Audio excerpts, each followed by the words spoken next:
More to Marketing. Welcome to More to Marketing, the podcast that explores marketing, product, and everything in between.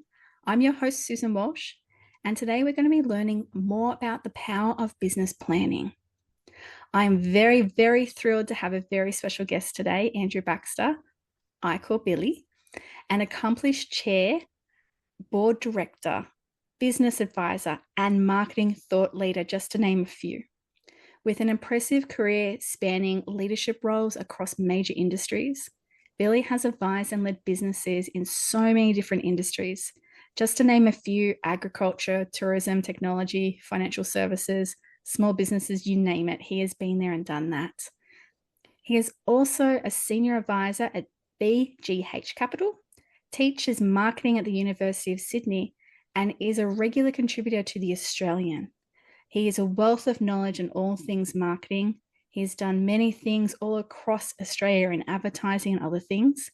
And he has his own special business that he's doing right now, which is why we're talking about the power of business planning. Welcome, Billy. Hey, great to be on. Looking forward to it. I'm so excited to have you here. Now, tell us a bit about you, your journey, and what you're doing now. Yeah, look, my journey was marketing graduate from Monash University many, many years ago. Went into a role at Gillette, which was a great training ground, mostly in sales rather than marketing. There weren't too many marketing roles back then. But then I jumped across to Young and Rubicam, one of the big ad agencies, worked on a lot of youth brands like Nintendo and Chupa Chups and Converse. Nice, fun ones. Oh, they were really good. And then was there for nearly 10 years across Melbourne and Sydney, rose sort of to be the 2IC of the Sydney office. And then had my own agency for a couple of years with a great friend of mine from school and university and that I played AFL with. And it's still going today, called Advertising Associates. Did that for a couple of years and then went across to Singletons, which then obviously became Ogilvy. And I was lucky enough to be, I suppose, second in charge of the Sydney office. And then I ran the Melbourne office and then I ran it nationally. Some great campaigns in those times like Rhonda and Katut and Share a Coke, which is where you got your names on the Coke cans. I have to say the Rhonda one, that was epic because that just continued that storyline and it was viral before viral was viral. Yeah, it was. And so many people would ask me, what's coming up next? What's happening? And it was interesting that there was a great creative team on it. Leonard Boland and Nick DeZira and Michael Knox was the creative director. And they just, once they sort of nailed the characters and the humor and all those sorts of things, it just started, writing itself and it took off. And the positive thing when, why do we do advertising is to try and help clients sell their products. Well, I think sales went up well over double digit 2 years in a row off the back of that campaign. So it certainly worked. So that was a great period of my life. And then I went across to run Publicis, obviously one of the other big ad agency groups and a lot of digital and media and other things within that. So I did that for 4 years. So, really, over a 25 to 30 year period, I really only worked, for 3 or 4 companies, 2 of them for close to 10 years. And then I jumped out, did my own thing, decided to pursue a board, what people call a portfolio career. It's like board and advisory work. So I now sit on 4 or 5 boards, as well as a couple of big not-for-profit boards, including the Sydney Symphony Orchestra and Oz Harvest, which many people love as a brand. It is an incredible brand. And I do a little bit of work for private equity, as you mentioned before. And then about the last 40% of my time is doing the 24-hour business plan, where we do sort of, succinct, practical, actionable plans for growth for clients. I used to hate the planning process. I used to think it took too long. I used to think it was a lot of a waste of time. And, I wished I'd had some sort of succinct, practical, actionable way to do it. And in a way, I built something out of commonly used tools and frameworks, and with our spin on it and pulled something together that's resonated. And we've now done nearly 200 organizations around the world in 4 years. That is a huge number. And having gone through part of it myself in one of the organizations I've worked for, it's so simple. You make it just so easy that even the whole company can be involved in those sessions and everyone feels a part of it, but it doesn't feel like a drain. I No. love it. I love the concept you've created because anybody from either a small business to a large corporate can benefit from the help of the 24-hour business plan. Yeah, it's been amazing. I mean, I think at this stage of my career and some of the other ex-CEOs that are involved in it now, and that's we joke that we're a management consulting firm full of no consultants because we're all ex-CEOs. But I think it's partly we feel like we're giving a bit back. We've all been on some pretty amazing journeys and made some good decisions and some average decisions, and we've learned and we've pretty much seen most things that can happen or not happen, and to be able to be in the room with everybody and working your way through a simple framework that gets you to a really clear and simple output that, to your point, can be used not only by the leadership team or the board, but by the whole company was what we were trying to create. So, yeah, it's really nice. We get so many companies coming back doing a refresher on the 1 year, 2 year, 3 year, 4 year mark. And it's amazing to see their success just by sticking to the plan. And often the plan is sitting in the founder or the CEO's head. It just so happens that they haven't ever written it down properly. And 4 out of 5 Australian companies don't have a plan written down. That's shocking. Yeah. And but the 1 in 5 that write their plan, 76% of them say that they achieve what they set out to achieve, right? Yep. Um, and the other one for those in the sort of the startup scale up space, you would think if you're doubling your business every year top line and you're absolutely flying, the last thing you do is stop to write a plan because it's all just happening. Well, 7 out of 10 of those companies do write a plan every year. And there's all this great science out of the US. There was a study done with 11,000 companies in 2001, I think it was, where they just literally said which of the 11,000 had a plan, which of the 11,000 didn't have a plan, and the ones that did have a plan outperformed the others by 48%. So maybe younger in my career, I didn't really necessarily believe in this sort of stuff, but the longer it went on, the more companies that were reporting to me, the more you realize this sort of simple structure could really help guide a Mm. company. And I can really appreciate that, even from just getting all the team members involved and understanding what their goal is. If there is no business plan from the top down, how are they going to know how to achieve what they need to achieve to make success? Yeah. And I think, interestingly, and I saw it in some research recently, the number 1 and 2 reason for someone leaving a business is money or, development and training, right? The number 3 reason now is that I don't understand the company's vision and plan and the role I can play within it. That's very powerful, because I don't think that's called out enough when people have, you get those happiness surveys and the other surveys about how can we improve the business. It's interesting that it hasn't resonated enough with businesses that don't have plans to do something.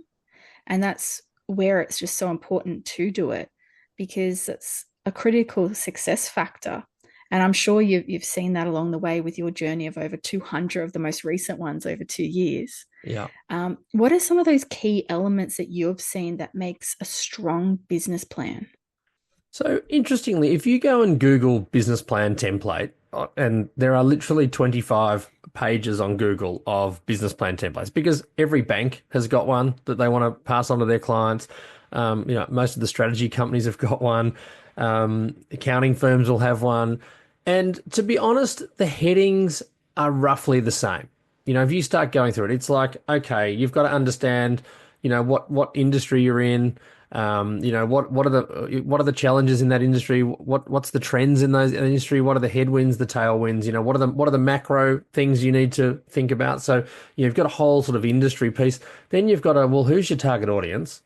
Yeah, And more importantly, not only understanding your target audience, but when we do planning, we're always asking if they're your customers, what do they want in 3 to 5 years from you? Because we, that's really we often, interesting. yeah, we often look backwards and say, oh, that's what our customers are doing. But we often don't look forwards to say, well, will they change? And is the Mm-hmm. world changing? And will they look to engage with us in a different way or look for a different type of product or service from us? So and look, these things are all in a template. Then you've got the classic, well, who are our competitors and why are we different? And what's the DNA of our organization? And then most plans will have a purpose and a vision, Mm-hmm. and we can talk about why we've picked purpose and vision instead of mission later on if people if you want to talk about the nuances, but that's a whole nother little side conversation. So purpose, vision, culture, values, growth plan, key priorities, What are your executional elements that you need to focus on? I'm a big believer that there's eight executional excellence things that you need to deliver on. And I put them in alphabetical order. Our little models just so you can remember them. But it's marketing. What do you need to do from a marketing point of view? New business or sales or BD, business development. So MN, O is operations. The P is your product or service. What are you offering? So there's NMOP. Then there's no Q. The R is your relationships with your customers or your clients, or your members, depending on what sort of organization you might be. So that's the relationship. The S is your strategic partners. It's a part of planning that's often not in those templates. It's forgotten about, but who's key outside of your organization that's key to you helping deliver? It might be a technology partner. It might be a HR partner. It might be, who knows who it might be. But you've got to understand the relationship you have with them. I mean, if you're a sporting team, a strategic partner will be the venue you play out of. Yeah. Yep. That you don't control, but you've got to have a great relationship with to enable your organization to succeed. The T is for your team. And then I always say the ultimate outcome of all of those first seven things, the U, is your financials. If you get the first seven right, marketing, new business operations, product, relationships with your clients, strategic partners, and your team, get all seven right, and then your financials will sort themselves out. So I suppose in answering your question in a long way, most templates have most of those things in them. The Yep. challenge is how do you output those in simple language?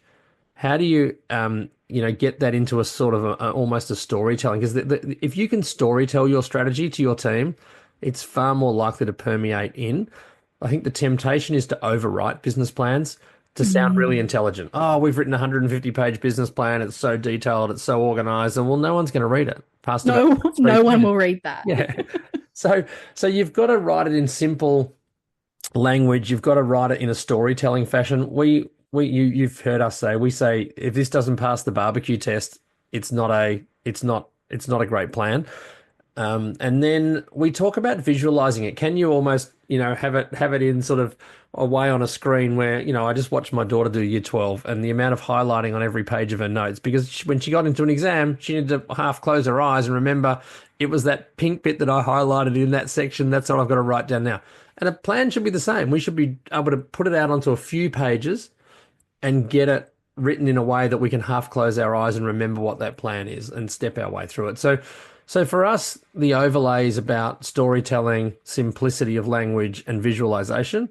That's the pieces that we find are super important because anybody can fill the buckets in of the headings. The other piece that's critical is tying all those things together, because the amount of times a company will go and write a purpose statement that's completely out of whack with their vision statement, that's out of whack with their values, means people are going, this is confusing. So you've got to tie all these things together with that classic, thread. So for us, it's more about how you go about it, the execution of the plan, than it is what's in a plan. Now, there's a whole lot of science that talks about and research that talks about the importance of purpose statements that are meaningful, and that purpose statement needs to be realistic, not over the top or completely out of there. I did recall Mark Ritson at Christmas time on his end of year video. If you haven't seen it, he talks about why he thinks Starbucks failed because they had too lofty a purpose statement Ah, over the last 3 years. So if we might be able to find the link and send it to some of your definitely. to your viewers. But for me, when you think back to what a purpose statement should be about, it should be about, why does this company exist? What are we here to do? Like that's why do we exist as a company? It shouldn't be any more complex than that. Yes, you can write it in a clever way that's succinct and punchy, but it doesn't need to be, we're going to change the world. Every company can't change the world. I think one of the key things I've also seen is so many businesses think it must be that for 100 years and that it can't ever change or evolve as the business evolves. You're nodding, so I'm guessing you've come across this a lot as well. Yeah. And look, purpose statements in the whole remain reasonably true over time, but they can be nuanced and changed. Vision statements definitely change Mm, because, often within 3 years you might reach that vision. You might definitely. you might succeed to become the biggest organization in your category in Australia, and you've decided to launch in Southeast Asia, and Yep. now your vision has moved, um, and your targets in terms of your financials might move. So things like your purpose, maybe every 5 or 6 years you might have another look just to make sure it still holds true. Because if you decide to pivot the company into a different category or industry, it might mean you've changed. Your values should hold true. Mm. Usually the only reason we see our clients change their values is they've realized they just aren't engaging and interesting enough, and they don't necessarily support the strategy as strongly as they should. And there's three, uh, and everyone just defaults to the same old, so they're not as inspiring. I think 60% of the top 200 ASX companies have got the exact three same values. I'm, I'm going to probably say one of them is about, what would it be? People first or something? I'm not sure that's in there, but it's similar. It's collaboration is Oh, yep. definitely in there. Yep. Trustworthy is in there. I Yes. mean, I hate values that are trying to overcome a negative, right? You Yeah, put trustworthy in there if your people aren't being trustworthy because you're exactly. trying to tell them to be. Now, if you're a bank, you clearly need to be trustworthy. That's central to the essence of what a bank is. They should be you need trusting them to hold your money safely. But for most other organizations, that's not a great thing to put down. So, and I'm a big believer that when you're writing your values, you should be talking about what do we value in our team members. People Mm. talk about, oh, these are our company values. Well, a company can't have a value. When you think about the grammatical Yeah, it's thing of it, people. it's people, and it's what do we value in our people? We value people who are team players, or we value people who are agile and quick on their feet, or we value people who are curious, or we value people. That's the sort of language you should be using to Mm. unlock your values. It's those key characteristics that are potentially also part of your brand as well. Yes, absolutely. They should tie back to your brand Mm. proposition, the purpose of the company, your vision. They should really be Yep. we always put on our one pager, we put the values at the bottom and we always say they're here to underpin everything. That's Makes why we've sense. got them down the bottom. Yeah. And visually it's quite symbolic that that's where they are. So yeah, it's so look, that's I know in a roundabout way I've answered your question.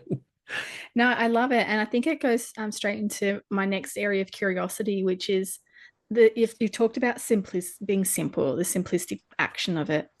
How do leaders ensure that their business plans are simple and actionable and not just sitting on a shelf? What are some of those common mistakes that we can Hmm. talk about that keeps it simple but actionable at the same time?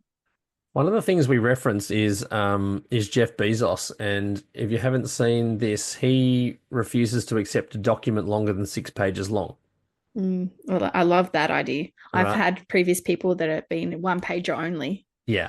So and you can Google Jeff Bezos 6 pages or Amazon 6 pages, and the Yes. whole idea is that they come to a meeting, everyone's reading the same 4, 5, or 6 pages for 10 minutes before we start the meeting, then everyone's on the same page, and then we Yes. can have the meeting. And I say to people, you know what? If it's good enough for Amazon to use this technique, and they're a $3 trillion company, Mm-hmm. for your mid-market or even enterprise level company in Australia, it's worth having a look at. So we we output, our model is to output two parts. We still give everybody their, 150 um, slide version, which you'd expect if you're spending, four workshops with us getting there. But we deliberately have a 14 slide summary version. Mm. And the summary slides are your context of the market on one page, your strategy on one page, your growth plan on one page, and then your top 10 priorities in year one on a page.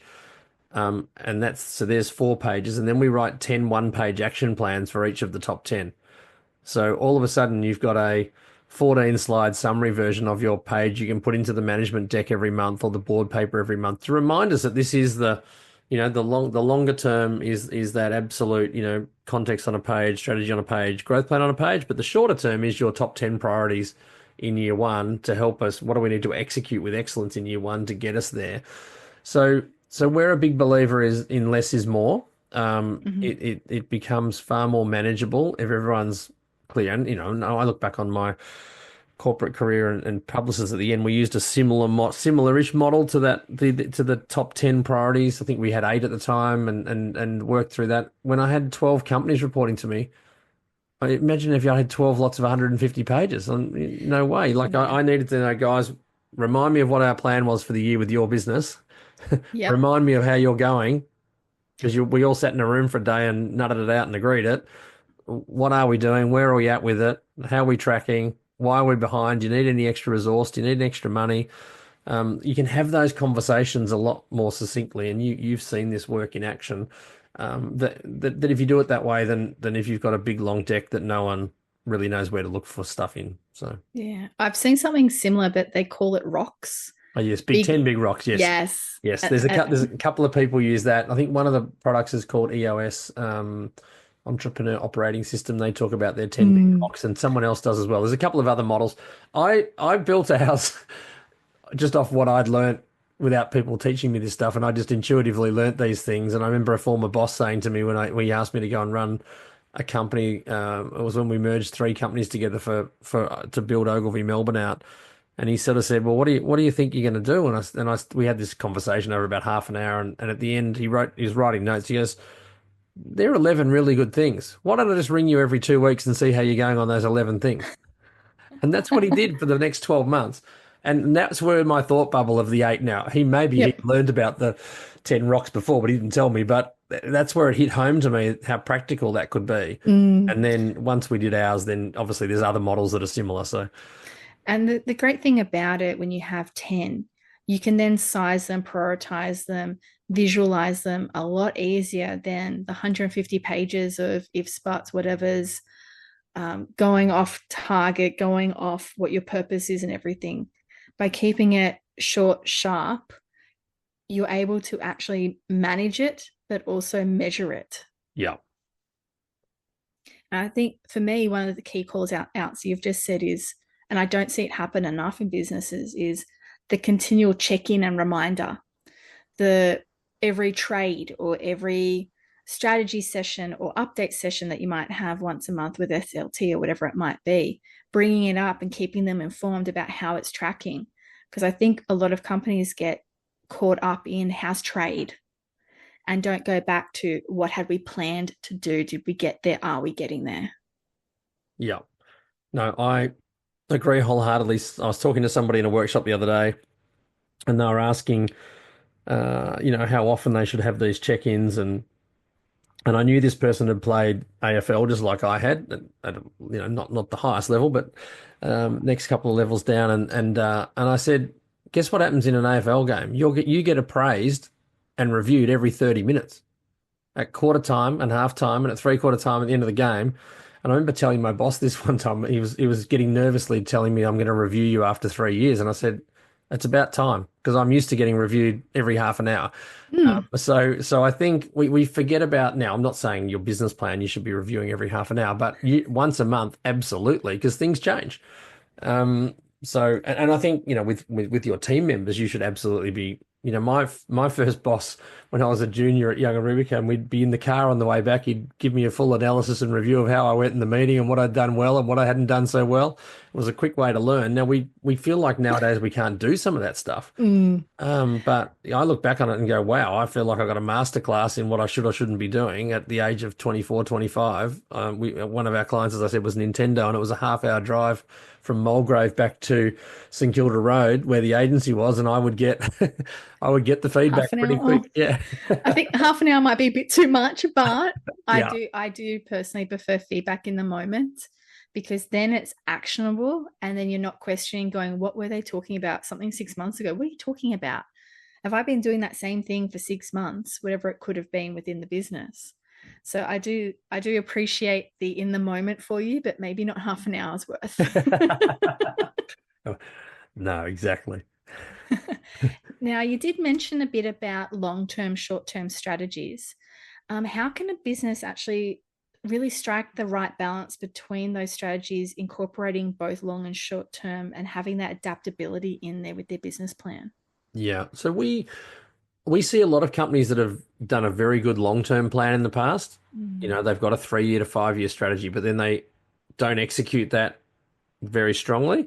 And we see other companies that really don't have too much of a plan, but they'll write an operational plan every year, which is quite executional, but it doesn't really tie back to a wider, strategic plan about their growth plan or their vision or their purpose of the company or why they're playing in certain markets and not others, and where's the competitive opportunity that they've got or whatever that might be. So we definitely believe in long and short term, and we've obviously developed our model that covers both, and they all link together. We do an exercise at the start of our sessions where we ask companies to envision what success would look like in 3 to 5 years. And we've got a fun way of doing that. And interestingly, every answer they give, well, 97% of the answers they give are actually executional, Interesting. right? It'll be one of those 8 pillars of executional excellence. It'll be, oh, we need to drive an extra 50% of leads, a month. Or, we would have had to have hired two incredible people in this part of the business. Or, so Mm. intuitively they dig back to that. And so we capture all that up front. And we've got a way of coding it all. And, sometimes they might mention a macro trend, which is outside of the pillars. It might be, hey, that the economy's taken off and, we're in the tourism industry and therefore when things are good, we tend to get a kick. And so, but the majority of them will be very precise around some executional elements. So we then use that to talk about the long term.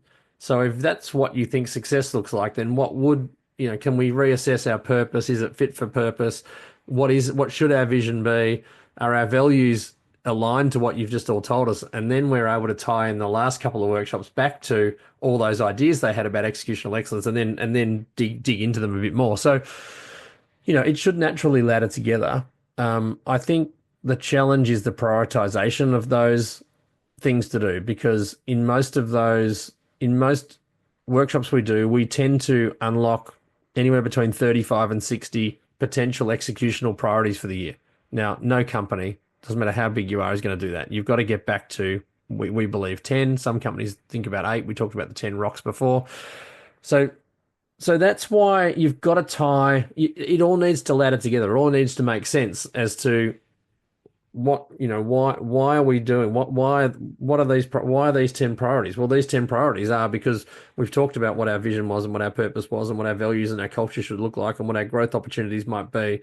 So therefore, these are the priorities that we need to execute in the short term. So that's how we try and tie them together. I think it's a big mistake for those companies who think they can take a shortcut and just do an operational plan without having a long-term strategic plan or business plan sitting behind it.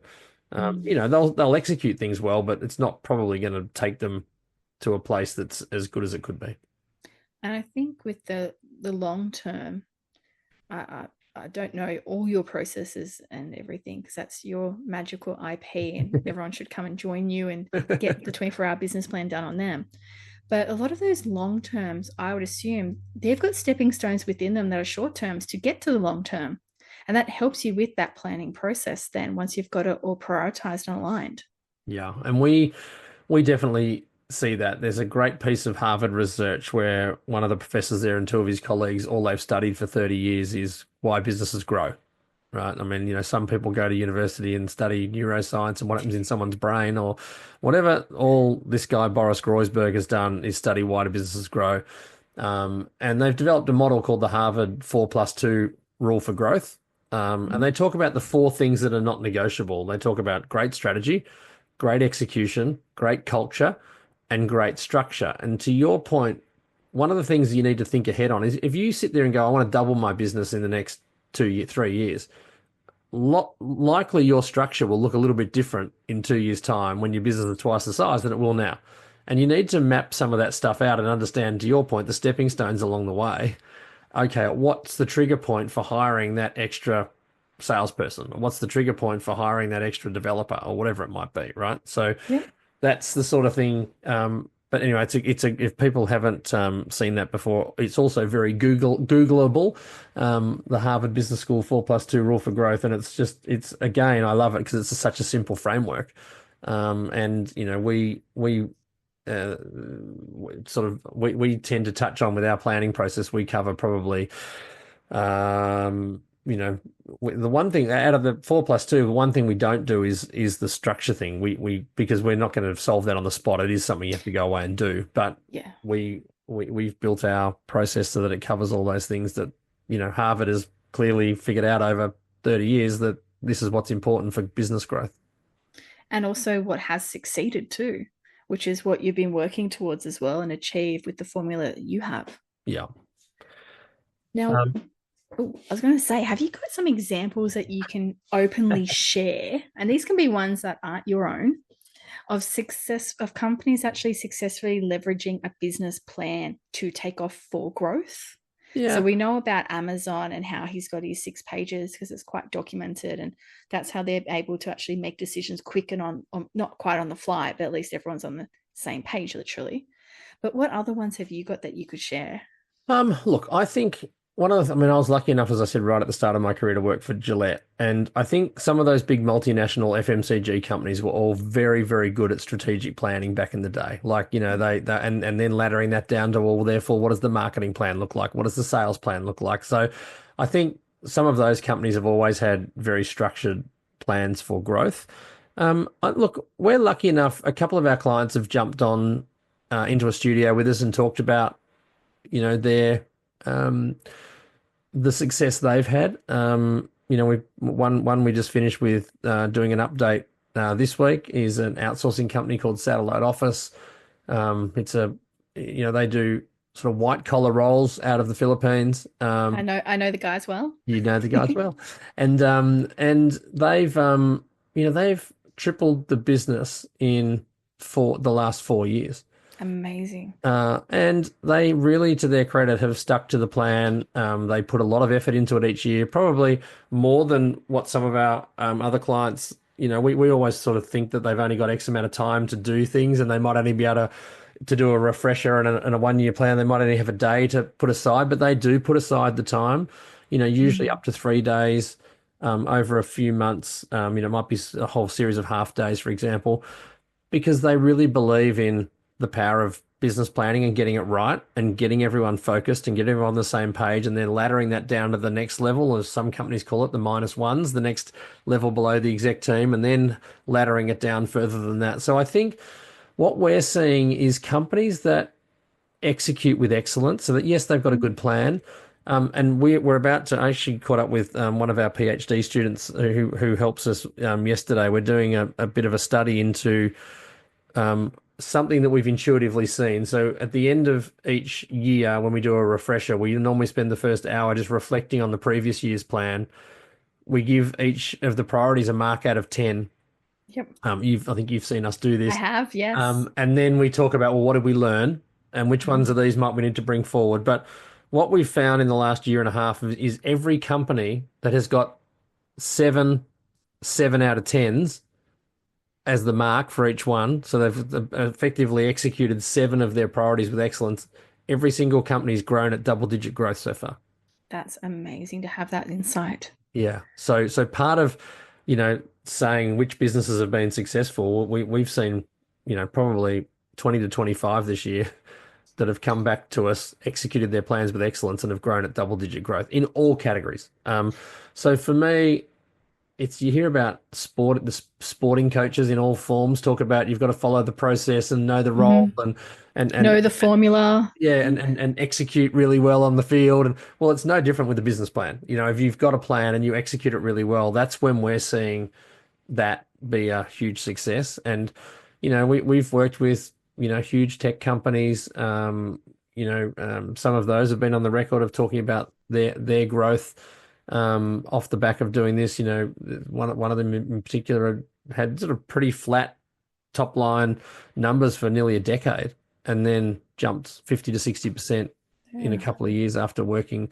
And part of this, it's all there. For me, 80%, 85% is there. It's just unlocking it and simplifying it and getting it down so that people really understand what we're trying to do as an organization, how we can work as a team, what everybody's roles are. I mean, I know it sounds so simple, but not many companies stop to do it. So for me, we've been really lucky to see a lot of our own clients do really well. But obviously there are some of those success stories globally of companies that have got really strong plans and visions of where they want to go, and they stick to it. And you see them talked about in all the business press. And the one thing we haven't talked about today, and it's part of that 4+2 rule for growth with Harvard, is the role innovation plays.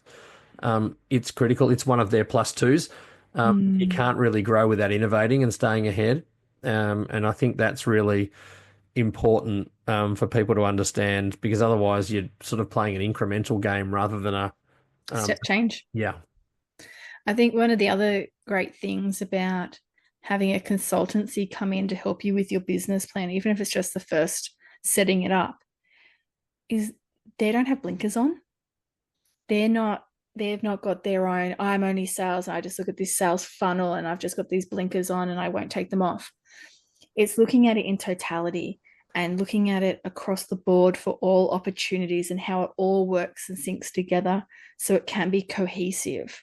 That's one of the things I think is very powerful by the right type of business plan, where you can have an outsider come in with that view to help you.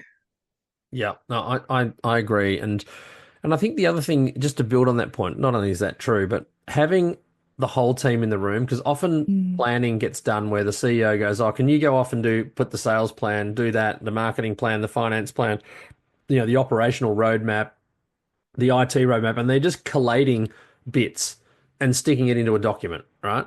Yeah. And that 9 times out of 10 fails, because each other doesn't understand what each other's doing, right? When you're all in the same room and you hear sales talk about why it's been really challenging for the last year and a half, and the IT guys going, "Oh my God, I never knew that was your problem. I might be able to solve that through a technology solution." Right. Mm. And the sales guys go, "Oh my God, we should have spoken about this before," but it's only because they've finally gotten in the room to have the conversation. So we find that it enables the exec team to be much more empathetic towards each other's roles and what Mm-hmm. they're trying to achieve. And they will come at things. I mean, this is the true role of diversity, right? I mean, we get caught up in why diversity is important. Diversity is important because it's diversity of thought, right? And a salesperson is usually wired quite differently to a finance or an IT person. But that's a good thing to have in the room when they can ask what they think might be a dumb question, but it could unlock some genius for someone who's just done the same thing over and over and over again and wonder why it wasn't working. And there's a great book called The Medici Effect by Franz Johansson, and he talks about the Medicis back in the what is it, the 1700s, and unlocking the Renaissance and one of the most creative and diverse times the world's ever seen. But each night around the dinner table was not only the local or the banking team, because they were a banking family and maybe a philosopher, but they was the sponsors of Da Vinci and Michelangelo. Mm. So you can imagine the The conversations, genius. the genius that went Yes. on, and them asking questions, going, "Why do you do it that way? Why wouldn't you do it this way?" And I think that's the diversity of thought you need, and you need that in your planning sessions. And sometimes it's a management consultant that can come in. Sometimes it might be a board member who's a bit more removed from the day to day, who can start asking. The better board members are very good at asking questions. So just bringing a different perspective and opening people's minds up is pretty critical. 100%. And we know we've just jumped back in time there to Renaissance period, but let's jump ahead to ourselves. What do you see business plan evolution looking like for the next decade or so? Yeah, look, I was just lucky enough to be in a conference in Barcelona that covered many, many topics, but what I was most interested in was the role AI will play in strategy going forward. Mm. I saw some amazing use cases that actually are really simple to put together. I'm just back on that board thing. I saw one company who had done, and they'd ingested all the minutes from the previous 2 years meetings and then recorded 3 or 4 board meetings in a row, and basically trained the AI to predict how each board member would react to the board papers when they were delivered, and enabled them to then update the board papers before they went to the board so that they could get a better outcome at the board meeting. Oh, that's that's good, but also potentially the power of evil. Yeah. So that was pretty cool. Effectively, they'd created a digital twin of every board member, that was Yes. very accurate. Then look, there was other ones. I think some of the enterprise level AI can really, and I caught up. There's a brilliant business in the US called AI Leadership. People can subscribe to some of their emails.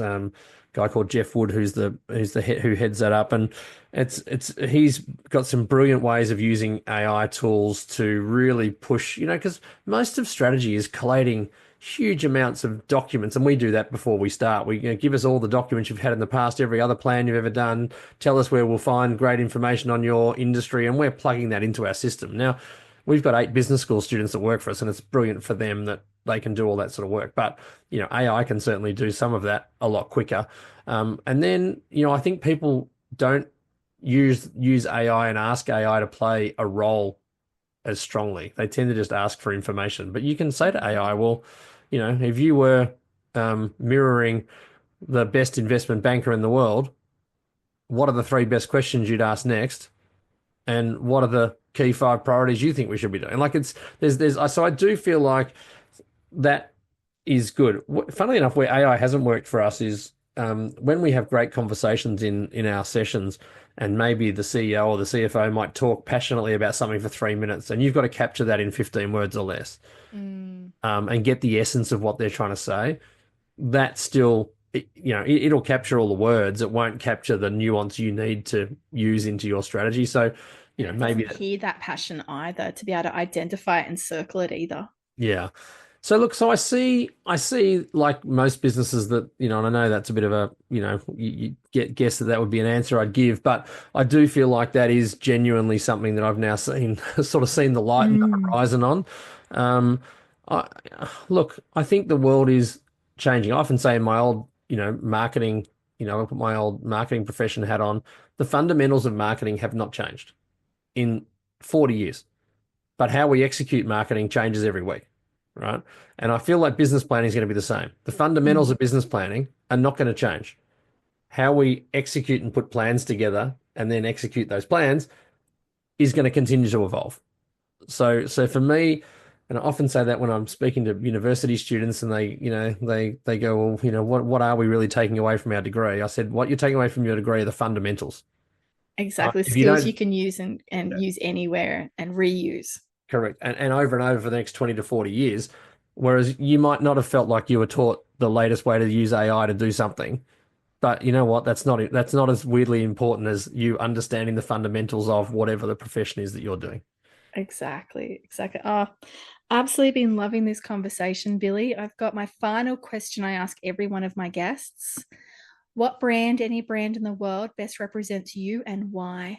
You can cheat. This was hard. I I don't know. I went with Levi's. I love wearing Levi's. But I think there's something that's timeless around that. Those, they can be worn by young people, older people, whatever. And I think, sometimes, and we just talked about the fundamentals of things. Sometimes you just got to always stick to the core of what's very, very good. You can innovate slightly off the edges. You can be curious and try and do, new and different things, which is what they've done. And I think there is an inherent curiosity in a classic brand like that. So, that was sort of where I landed. I don't know if that makes sense, but I like it. And it also comes back in trend. So I like that part too. Correct. Thank you so much. I'm going to do a very quick wrap up. So today we talked all about business plans with Billy and the importance, and he is the subject expert on this because he has done so many himself in business and also another 200 plus for other companies just recently. One of the things that I love about it is understanding the key elements of a business plan can come out of almost any type of Google template, but it's how you actually look at it and make it actionable so that it's not just words written down there. It's simple, plain English. Everyone can understand it. And then you can also make it into a story and then visualize it. And having that power there makes a difference between a business plan and one that actually can be used by anyone and everyone in the business. Now, for me, a key thing is also making sure the purpose of the business that all rolls through into business plans and everything is realistic. And by doing that, you're making sure that everyone in the whole business can go for the same goals and doesn't get confused, which is what happens if you don't have a simple business plan. Now, business plans don't have to be epics. They don't need to be trilogies. They can just be small. And small isn't bad. It means simple. It means that you're direct to the point and you know what you're trying to achieve. Some of the ways that can be done is looking at the 8 executional excellence, which is what Billy does do. He uses that formula. And there's other ones out there too that really help you hone in your top 8 or your top 10 that really are the priority for your business. So once you've got those priorities, they could be long and short term. That's when you then break them down into the smaller pieces to be able to achieve it. And the best thing to do with business planning is to have everyone in the business involved, because you never know what that diversity will do as part of that conversation starter. You could find out that IT didn't realize this product needed to be developed for sales to be able to make this. Being in the same room solves for that.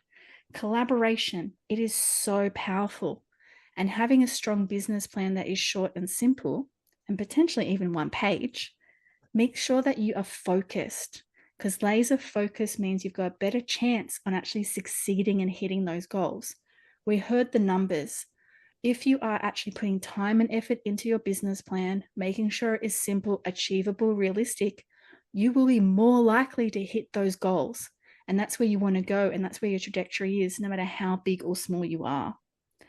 I love the whole diversity of thought, innovation, collaboration, empathy. Having that together as a board team or executive team when you're working on these business plans and getting the other team involved will help you be more successful. Any final thoughts or anything to add there, Billy? No, you've summed it up brilliantly. Well done. Thank you. It was great to chat. Thank you so much, Billy. Now, for everyone, I will have Billy's details in the show notes, including his LinkedIn and his details to the 24-hour business plan as well. He is exceptional. His team can do any country in the world. I'm sure he wants one in Antarctica as well. We So have one in please, Africa right now. fantastic. But I think let's try and get every continent. Let's go for Antarctica next. It will all be in the show notes for everyone. Don't forget to follow More to Marketing to hear more podcasts in the future and other fabulous guests. More to Marketing.